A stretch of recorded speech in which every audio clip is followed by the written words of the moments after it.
안녕하세요. 닥쳐라 정치입니다.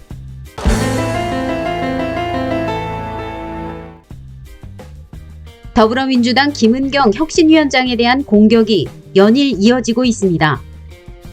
그러니까 지난 주말 김은경 위원장의 시누이라고 자처한 인물이 김은경 위원장을 향해 시부모를 제대로 부양하지 않았다며 폭로성 주장을 쏟아냈는데, 참고로 지난 5일 카카오의 블로그 서비스에 민주당 혁신위원장의 시누이라고 자신을 소개하며 혁신위원장 김은경의 노인 폄하는 그녀에겐 일상이다라는 제목으로 글을 올려 화제를 모은 바 있습니다.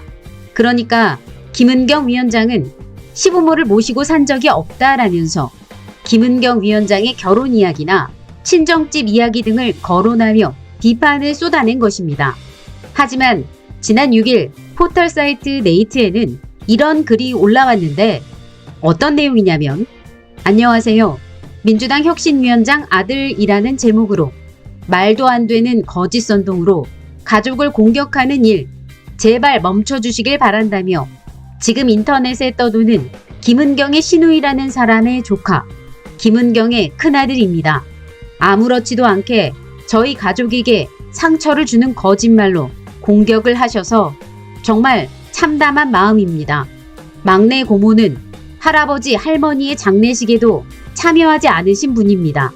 할아버지 할머니의 장례식 비용, 그리고 산일 하시는 분들의 밥값 등까지 고모는 전혀 보태지 않았고, 당연히 저희 어머니와 제가 다 부담하는 것을 보고 또다시 마음속으로 고모에 대해 실망했습니다. 고모들은 부양 책임은 지지 않으시더니 할아버지 할머니가 돌아가신 이후 상속은 받아가셨겠지만 저희 가족은 모두 상속을 포기했습니다. 더구나 생전에 아버지가 운영했던 회사를 저희 어머니가 가로챘다는 것도 사실이 아닙니다. 저희 어머니는 비극적인 사건으로 남편을 잃고 할아버지와 할머니를 돌보고 두 아이를 키우며 너무나 바쁘고 힘들게 살아오셨는데, 어머니와 저희들의 삶이 이렇게 부정당하니까 너무나 참담하고 가슴이 아픕니다. 저희들의 가슴 아픈 가족사가 이렇게 공개가 되고 가족들이 받은 상처에 참담할 뿐입니다. 거짓 주장과 명예훼손에 대해서 추후 필요한 법적 조치를 제 선에서 취할 예정이라면서 김은경 위원장의 큰아들은 김 위원장의 시누이라고 밝힌 김모 씨를 향해 아주 딱 잘라 반박했습니다. 그런데 현재 노인 폄하 논란으로 설화를 겪고 있는 김은경 혁신위원회가 조기 종료된다는 소식까지 전해지고 있는데요. 앞서 혁신위는 전국을 돌며 당원들과의 간담회를 진행 중이었는데, 설화 논란으로 지난 8월 2일 춘천 지역 간담회를 끝으로 예정되었던 간담회를 잇따라 취소했습니다. 그러면서 다음 주부터 2주간 혁신안을 발표하고 활동을 마무리한다고 합니다. 여기에 대해서 한 혁신위 관계자는 이렇게 전했습니다. 간담회를 통해 의견을 듣는 것도 중요하지만 현재 혁신안 논의할 시간이 부족해져서 그렇게 됐다. 여기저기서 혁신위에 대한 여러 지적들이 있다 보니 저희가 빨리 마무리하는 게 좋겠다는 판단이 있었던 것은 사실이다라고 말했습니다. 상황이 이렇게 되면서 언론들에서는 김은경 혁신위의 동력은 떨어졌고 그 혁신안이 제대로 효과를 발휘할지 의문이다라는 기사를 내고 있습니다. 이런 가운데 펜앤드마이크라는 극우 언론에서는 김은경 혁신위원장의 시누이라는 사람이 나와서 김은경에게 노인 폄하는 일상이었다는 취지의 뒷담화를 뿌리고 있습니다. 그러니까 메시지를 공격한 데에 이어서 메신저를 공격하고 있는 거죠. 여기에 적지 않은 지지자들도 김은경 혁신위에 대해서 실망을 해왔고 조기 종료를 환영하는 분위기입니다.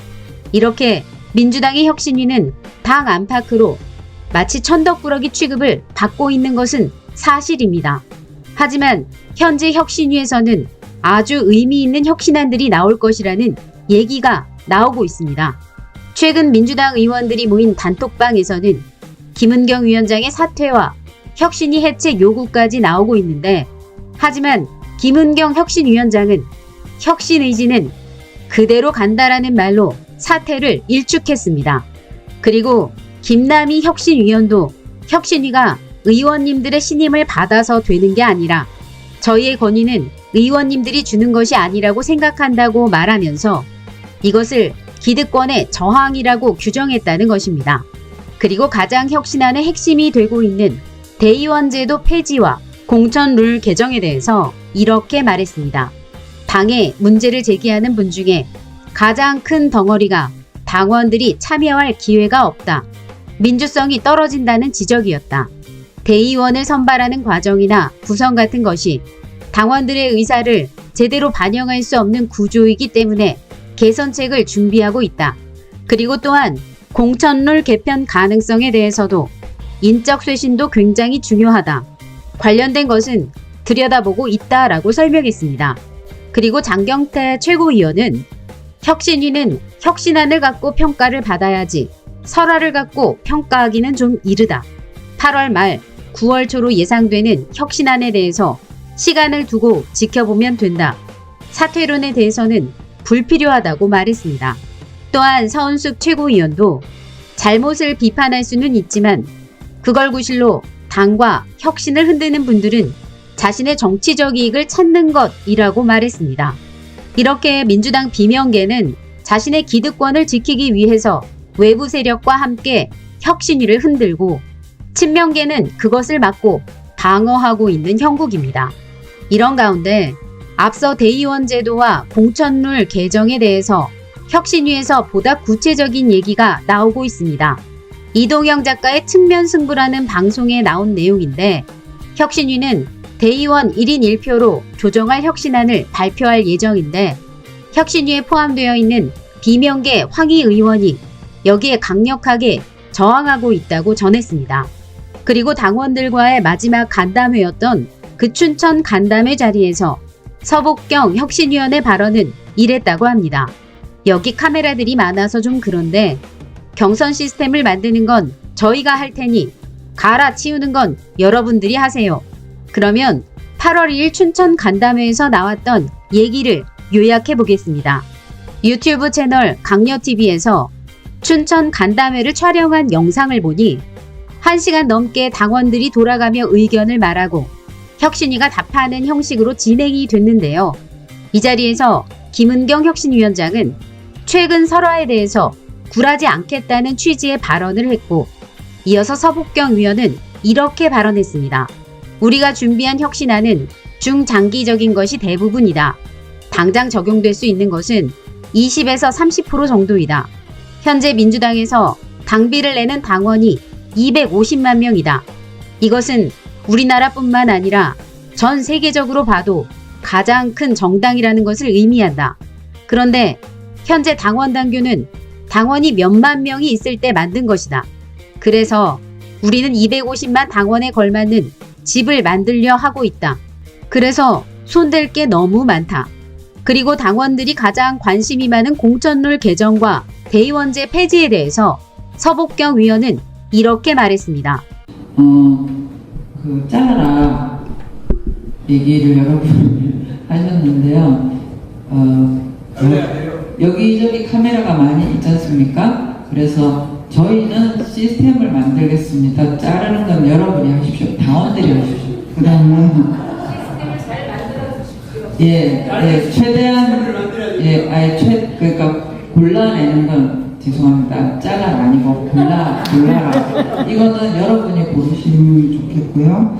그 다음에 마지막으로 한 말씀을 드리겠습니다. 아까 그 두 번이나 중앙위원회하고 대의원대회 없앴으면 좋겠다 얘기 주셨는데요. 현실적으로 저희도 그 안을 고민했습니다. 그랬는데 사실 그 방법은 어렵습니다. 왜냐하면 당원이 250만이기 때문입니다. 이게 당원이 250만인데 정당은 결정해야 될 일이 늘 많습니다. 늘 많다 보니까 이 250만 당원한테 매일매일 설문조사를 하면 어떤 일이 발생을 하냐면요. 더 정보를 많이 아는 사람, 그죠? 의원님하고도 가까운 사람, 이런 사람들만 정보를 빨리 듣고 판단할 수가 있습니다. 그리고 낮 시간에는 애도 봐야 되고 그 일도 해야 되고 농사도 져야 되고 이런 분들은 당연히 정보가 늦어요. 그러면 오히려 매번 직접 민주주의로 물어버리게 되면은 훨씬 더 결정이 정보나 자원이 있는 사람이 좌지우지할 가능성이 높아서 저희가 고민을 하고 있는 것은 대의원 선출제입니다. 그러니까 대의원을 지금처럼 추천하는 게 아니고요. 당원들이 투표해서 뽑도록 하는 방법을 지금 구상을 하고 있고 그 시스템을 어떻게 구현할 수 있는가를 온오프라인을 다 해가지고 고민을 하고 있는 부분이라서 말씀하신 취지는 다 공감을 하는데 더불어민주당 사이즈가 너무 크다 그렇게 하기는 지금. 예. 네? 뭐요?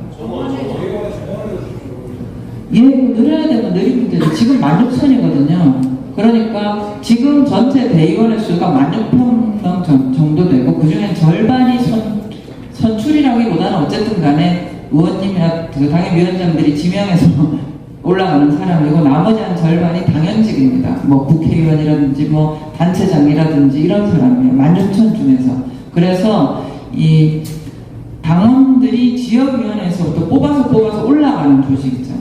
이렇게 만들어가는 게 더불어민주당에서 당원분들의 권한이나 영향력이 가장 커질 수 있는 방법이더라고요. 저희가 이거를 영국이나 독일이나 이런 정당들 사례들을 다 연구를 해봐도 오래된 나라들이 다 그런 방식으로 했어요. 그러니까 최근에 당원들이 낸 청원이 있지 않습니까? 그것을 받아서 공천룰 개정안을 내놓을 것으로 예상되는 발언을 했던 겁니다.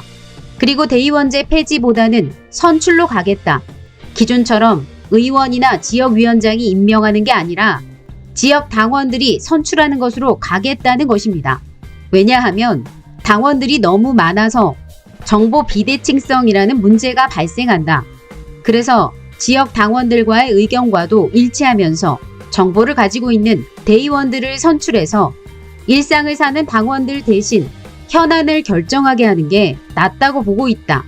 마치 독일처럼. 그리고 이런 발언에 옆에서 김은경 혁신위원장도 호응하는 모습도 포착됐는데요. 그러니까 검찰 독재와 싸우면서 갑옷을 벗자는 것을 혁신안 1호로 내세웠던, 그래서 욕을 먹었던 김은경 혁신위원회는 이런 설화까지 겪어가며 당 안팎의 기대와 신뢰를 잃은 듯 보이지만, 하지만 분명히 당원들이 원하는 지향점을 끝까지 놓지 않고 있다는 걸 우리는 확인할 수 있다는 것입니다. 그래서 곧 혁신위원회는 공천룰 개정부터 시작해서 대의원제 선출제까지 내놓으며 또 한 번의 큰 파장을 일으킬 것이고, 그러면 민주당 안에서는 주류이지만 정작 민주당 당원들에겐 비주류인 의원들이 거품을 물어댈 것으로 예상된다는 것입니다. 따라서 이번 총선을 통해서 주류 교체를 하고 싶은 우리들은 장경태, 서은숙 최고위원의 말처럼 김은경 혁신위원회에 보다 많은 성원을 보내주는 것이 맞다는 생각입니다.